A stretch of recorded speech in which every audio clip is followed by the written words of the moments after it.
A wealthy, spoiled young man who dines daily at an upscale restaurant decides to accompany the young girl who pleads for his uneaten portions, intending to bring her home and share a meal.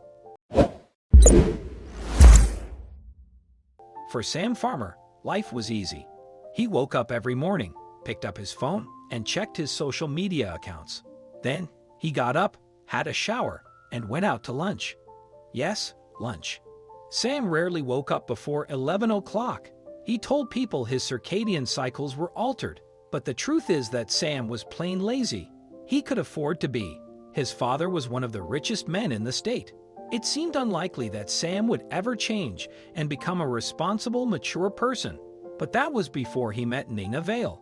Sam's dad was a self-made man, and his son's dedication to doing absolutely nothing shocked him. Unfortunately, Mr. Farmer was responsible for the person Sam had become, and he knew it. Sam's mom had died when he was very young, and Mr. Farmer had tried to compensate him for his loss by spoiling him. As a result, Sam was fickle, lazy, and irresponsible. He ran up enormous bills buying clothes and shoes he often wore only once, and even though the mansion he shared with his father had a live-in gourmet chef, he ate out every day. He always had lunch at the same place, Maison Umberto. The restaurant was wildly expensive, but it was where all the celebrities hung out, so that was where Sam ate. Sam walked into Umberto's and headed for his usual table out on the terrace overlooking the sea. Signor Umberto himself took his order. Sam just waved and said, "I don't know what I want. Bring me the whole menu." When the food arrived, Sam nibbled a bit of this, a bit of that. But the wonderful food he ordered was mostly untouched. He was about to call the waiter to clear away the leftovers when someone stopped him. "Excuse me," a child's voice said. "Are you going to eat that?" Sam turned and saw a girl about 8 years old, with big brown eyes watching him. "Eat what?" asked Sam. The girl waved a hand at the laden table. "All that." "Oh no," Sam said. "I've had quite enough." "Can I have some?" the girl asked. "You can have whatever you want," Sam said. "But it's probably cold now.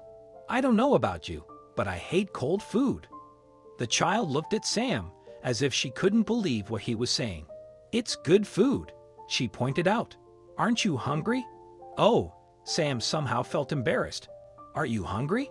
"I'm very hungry," the girl said with a tone of desperate sincerity in her voice. "Take what you want," Sam said, and the child stepped forward and quickly started scooping the food into plastic bags.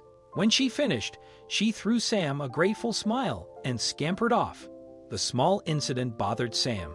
He kept thinking about the girl, her big eyes, her thin face, and her question, "Aren't you hungry?" Sam knew that he had never been hungry, not once.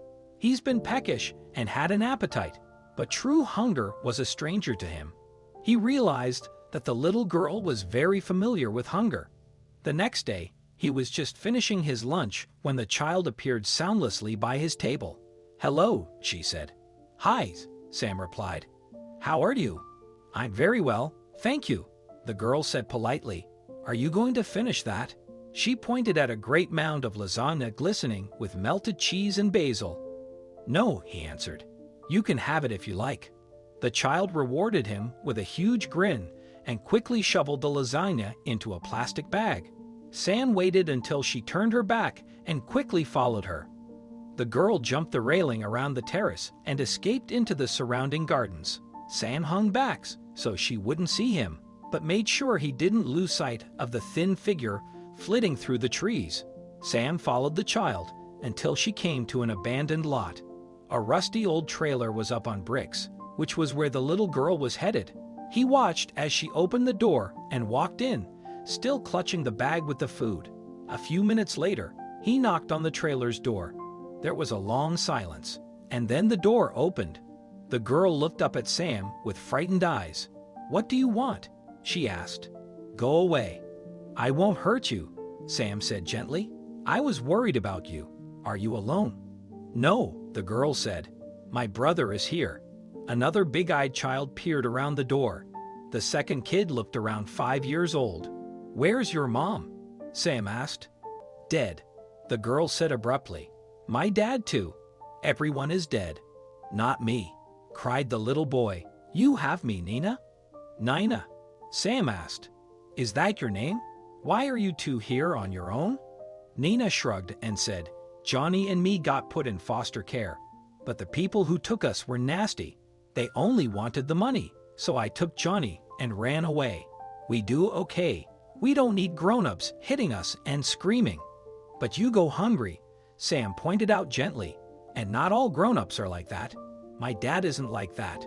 Nina looked bitter beyond her years. Then you're very lucky, she said. I hope you know how lucky you are. Do you have any brothers? Asked Johnny. Nope, Sam said. I always wanted one, but my mom died. It was then that a brilliant idea exploded in Sam's brain. Pack up your stuff. You're coming with me. Mr. Farmer was shocked to see his son arrive with two scrawny, dirty children in tow. But once Sam explained, he leaped into action. I know the director of child services, he said. I'll give him a call. Mr. Farmer adopted Nina and Johnny, and Sam's life was turned upside down. He no longer woke up at 11 o'clock. He got up at 6 o'clock to be there with them for breakfast and to take them to school. Sam re-enrolled in college driven by his desire to set a positive example for his younger siblings, ultimately evolving into the finest elder brother they could ever hope for. Let's not underestimate the value of a comfortable life. Sam, once indolent and complacent, underwent a transformation when he witnessed hungry children desperately seeking scraps. We all possess the power to effect change through our compassion. Sam's caring nature reshaped the lives of Nina and Johnny, highlighting the ease of averting one's gaze and the challenge of making a meaningful impact.